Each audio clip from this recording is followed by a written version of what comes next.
नई नई शादी करके आई थी पूर्णिमा। उसके पति प्रकाश को हर बात के बाद अरे मजाक कर रहा था बोलने की आदत थी। एक दिन पूर्णिमा चाय बना रही होती है। सुनो ना, ये मसाला चाय में सच में अगर मिर्ची, नमक, प्याज, लहसुन वगैरह का पेस्ट मिला दे तो चाय मसालेदार हो जाएगी ना। अरे आप कुछ भी मत बोलिए।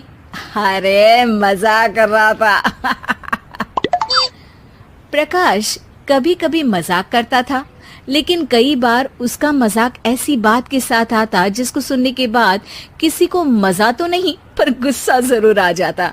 जैसे एक दिन प्रकाश ऑफिस जाते हुए हड़बड़ी में कहता है, अरे मेरे मोजे कहाँ मौज मार रहे हैं? अभी लाई। पूर्णिमा प्रकाश को मोजे लाकर दे देती है। अरे मेरी फाइल कहाँ है? मैं लेट हो रहा हूँ। रुकिए अभी लाई। फाइल भी आ जाती है। अरे वो टिफिन तो ला दो, कितना लेट करवाओगी? एक तो सामान इधर उधर पटक देते हो, मुझे ढूंढ के लाना पड़ता है, फिर मुझे कहते हो कि लेट हो रहा हूँ। अरे जल्दी जल्दी हाथ चलाओ ना। 8 हाथ नहीं है मेरे, 2 ही है। ऑक्टोपस दिख रही हूँ क्या? हाँ हाँ ठीक है, जाओ जल्दी से टिफिन लेकर आओ।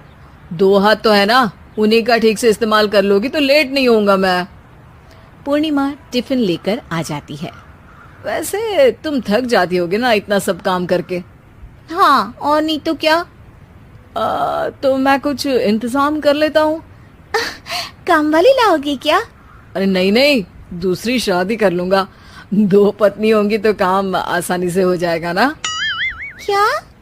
अरे मजाक कर रहा था। प्रकाश तो मैं मजाक कर रहा था कहकर वहां से चला जाता है। लेकिन पूर्णिमा के मन से प्रकाश की 2 शादी वाली बात का दुख पूरे दिन नहीं जाता। शाम को प्रकाश ऑफिस से लेट वापस आता है।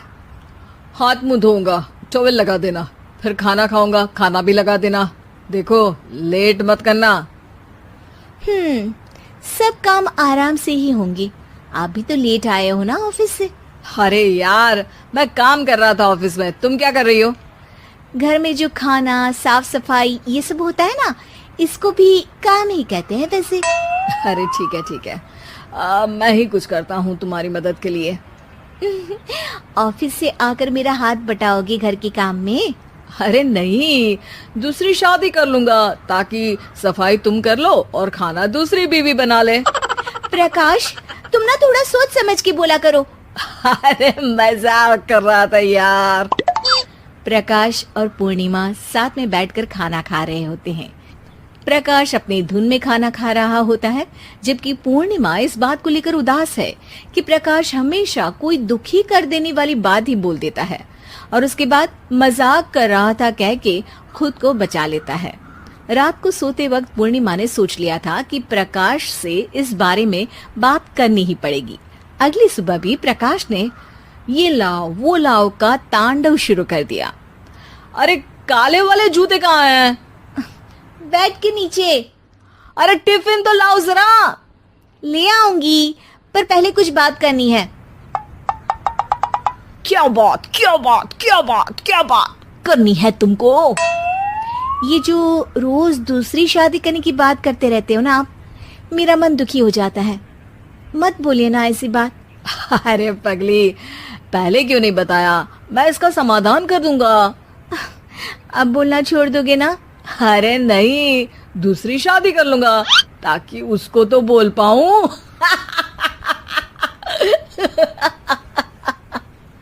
उफ़ो, तुम कभी नहीं सुधरोगे। अरे मजाक कर रहा था।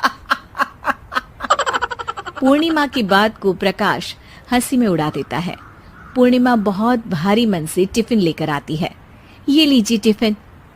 अरे मैं तो भूल ही गया, आज मेरे बॉस के बेटे की बर्थडे पार्टी है, तुमको भी बुलाया है, रात को तैयार रहना। रात को पूर्णिमा और प्रकाश बॉस के बेटे की बर्थडे पार्टी में पहुंच जाते हैं।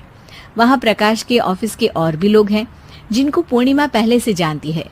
केक कटता है, लोग खाना खा रहे होते हैं। वहीं पूर्णिमा और प्रकाश ऑफिस के लोगों के साथ बैठे बात कर रहे होते हैं। मेरे हस्बैंड तो खुद काम भी करते हैं और बच्चों को भी संभाल लेते हैं। हाँ भाई, अरे घर के थोड़े बहुत काम तो करने ही होते हैं ना। मेरी पत्नी भी अकेले सब कब तक करेगी? मैं तो सिर्फ ऑफिस का ही काम करता हूँ, घर का सब काम तो पूर्णिमा ही करती है। पूर्णिमा, तुम अकेले सब कैसे कर पाती हो? नहीं जी, बहुत थक जाती हूँ वैसे। तो प्रकाश से हेल्प ले लिया करो ना। अरे बोला तो है इनको, पर इन्हें लगता है कि ऑफिस का काम ही सब कुछ है, तो मैंने भी एक समाधान सोच लिया है। अच्छा, क्या पूर्णिमा, घर में काम वाली बाई रखोगी क्या? अरे नहीं, दूसरी शादी करूंगी ताकि एक हस्बैंड ऑफिस का काम कर ले और एक मेरे घर में मदद कर ले। पूर्णिमा की बात सुनते ही सब कुछ सांप सूख जाता है और प्रकाश के मुंह से तो केक का टुकड़ा गिर जाता है। अरे क्या बोल रही हो? कुछ पता भी है क्या? अरे मजाक कर रही थी, वैसे ही जैसे तुम करते हो। प्रकाश का मुंह खुला का खुला रह जाता है और उनकी आंखें भी खुल जाती है। प्रकाश समझ जाता है कि हर बात के पीछे अरे मजाक कर रहा था बोलने से वो बात मजाक नहीं हो जाती। जलन। ममता बहुत ही सीधी और प्यारी लड़की थी, वहीं सुनील एक सरल और आगे बढ़ने की सोच रखने वाला लड़का। सुनील, बेटा सुनील कहाँ है? अरे जरा एक गिलास पानी तो दे दो। हाँ माँ, अभी आया। क्या माँ, पानी तेरे सर के पास ही तो रखा है, क्या हो गया है? तबीयत खराब है क्या? अरे नहीं नहीं, वो उठने का मन ही नहीं कर रहा था, तो देखा ही नहीं। वैसे क्या कर रहा है? यहाँ बैठ ना मेरे पास। माँ पढ़ रहा था। वो क्या है ना, नौकरी में तो वक्त नहीं मिलता, अब ऑफिस से घर आकर ही तो वक्त मिलता है। अच्छा अच्छा ठीक है, पढ़ ले जा बेटा। सुनील पढ़ लिख कर और आगे बढ़ना चाहता था, लेकिन माँ की तबीयत खराब देखकर सोचता है कि शादी ही कर ले। कब तक माँ का ख्याल वो अकेले रख पाएगा?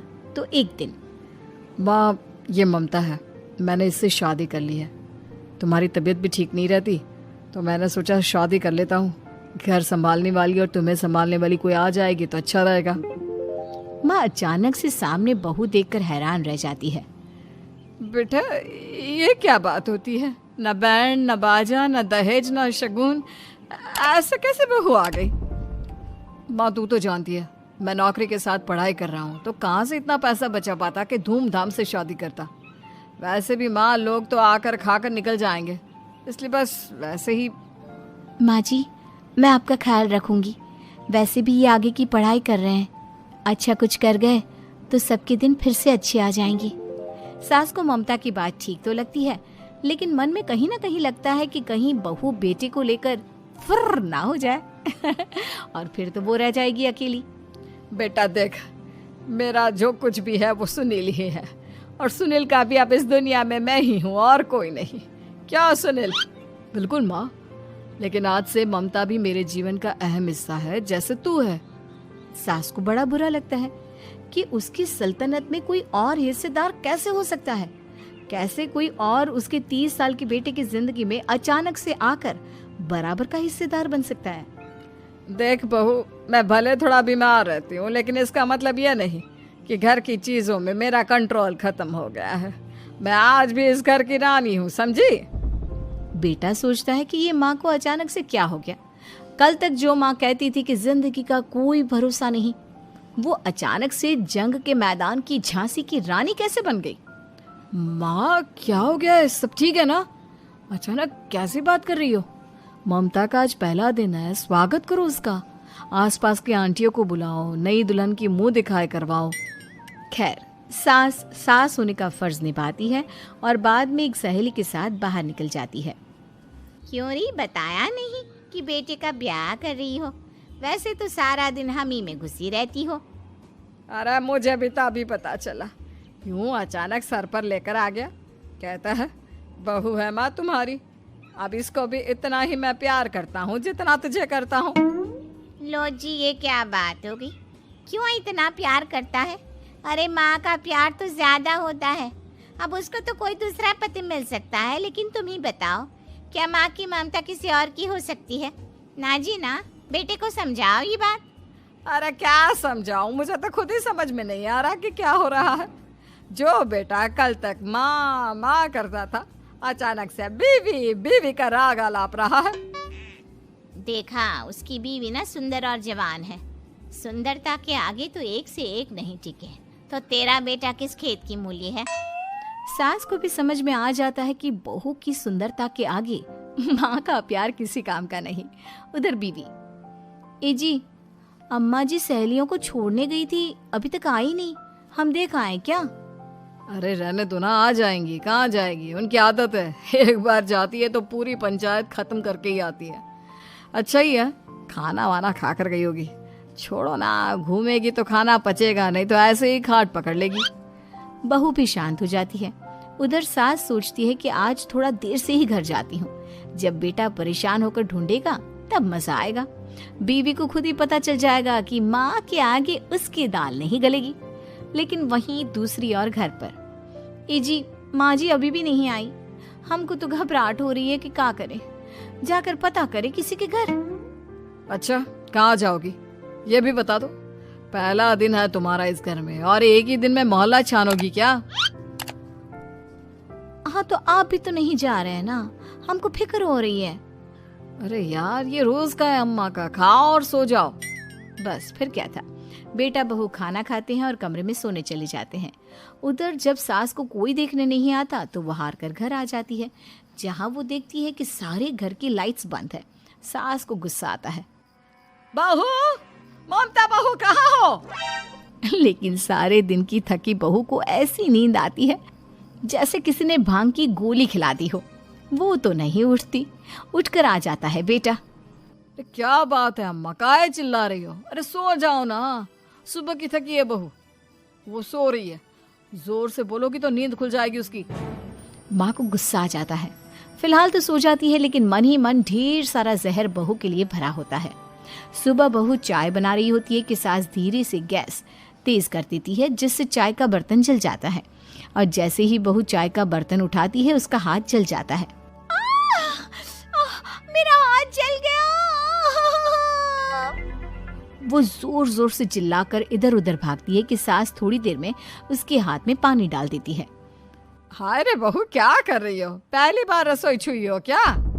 सासू माँ गलती से गैस तेज रह गई थी और बर्तन जल गया, जिससे मेरा हाथ जल गया। हाय रे, कितना गंदा दाग। छी छी छी छी, मुझे तो उल्टी आ रही है तेरा गला हुआ मांस देखकर। तू ना मुझे अभी साथ से खाना मत लगाना। बहू भी खुद का हाथ देखती है तो उसे भी रोना आ जाता है। कुछ दिनों के बाद सास की सहेली आती है, बहू चाय बनाकर लाती है। उसके जाने के बाद सहेली कहती है, बहू की सुंदरता ऐसी है कि कोई भी दीवाना हो जाए। वैसे तेरे बेटे का क्या हाल है? अरे वैसा ही है, बहू के पीछे लट्टू। क्या करूं, कुछ समझ में नहीं आ रहा। मैंने तो बहू के चेहरे पर दिवाली के पटाखे की चक्री फेंक दी, उसका पूरा चेहरा जल गया। अब देखो ना रही सुंदरता, और ना ही अब मेरा बेटा उसे पूछता है। अरे अब तो वो उसे छोड़कर दूसरी भी देखने को बोल गया है मुझे। बहू सारी बात सुन रही होती है। आंटी एक बात बताइए, क्या भरोसा है कि दूसरी सही आए और आपके अनुसार रहे? देखिए आंटी, मेरी सासू माँ को गलत बात सिखाने की जरूरत नहीं है। हमारा परिवार साथ में खुशी से रह रहा है। देख बहू, मेरी सहेली की बेइज्जती ना कर, वही अच्छा रहेगा तेरे लिए, समझी? बहू नहीं मानती है। वो बार बार उनकी सहेली को घर से निकल जाने को कहती है।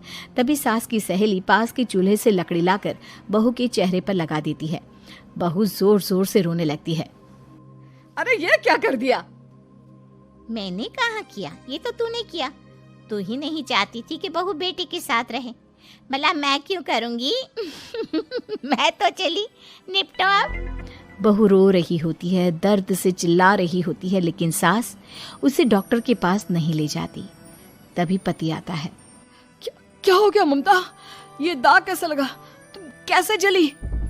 ममता कुछ नहीं कहती, बस दर्द से करा रही होती है। पति माँ की तरफ देखता है। हो ना हो माँ, ये पक्का आपका काम है। आप ही ममता से जला करती थी ना। देखना माँ, अब पुलिस आएगी, केस बनेगा, लेकिन पहले मैं ममता को अस्पताल लेकर जा रहा हूँ। सभी अस्पताल जाते हैं, जहाँ डॉक्टर ममता की सास से कहते हैं, आपने तो नहीं जलाया ना बहू को? अब ममता की सास के तो पसीने छूट रहे होते हैं। वो घबरा कर कहती है, ना ना डॉक्टर साहब, कैसी बात करते हैं? हम क्यों जलाएंगे अपनी बहू को? डॉक्टर ममता के पति से पूछते हैं। देखिए, क्योंकि ये ससुराल में जली है तो मामला पुलिस का बनता है, तो आप पहले पुलिस को बुलाइए, तभी इलाज पूरा होगा। सास डर जाती है कि अब तो बच्ची जिंदगी जेल में ही रहना होगा। रहने दीजिए ना, पुलिस को क्यों बुलाना? सारी हंसी खत्म हो जाएगी जब पुलिस के डंडे पड़ेंगे। बहू को जलाना भले ही बहुत आसान हो, लेकिन उसके बाद सारी जिंदगी जेल की हवा खाना। सास डर जाती है। पुलिस आती है। पास लेटी दर्द से करा रही ममता स्टेटमेंट देती है। तो क्या हुआ था? कैसे जली आप? ममता पास खड़ी सास को देखती है। बेटी बताओ, कैसे जल गई तुम? ओए, काका का किरण वाली शाहरुख, चुप, बिल्कुल चुप। सास चुप। सभी इंतजार करते हैं कि ममता क्या बोलेगी। जी मैं खाना बना रही थी, लकड़ी उड़कर मेरे ऊपर गिर गई और मैं जल गई। सास बहू की बात सुनकर रोने लगती है। देखा माँ, कितनी समझदार है ममता। ये चाहती तो, हाँ बेटा, ये चाहती तो मैं आज जेल में होती। मुझे माफ कर दे, मैं आगे से अभी कभी ऐसा नहीं करूंगी। बहू के साथ मिलकर रहूंगी, मुझे माफ कर दे।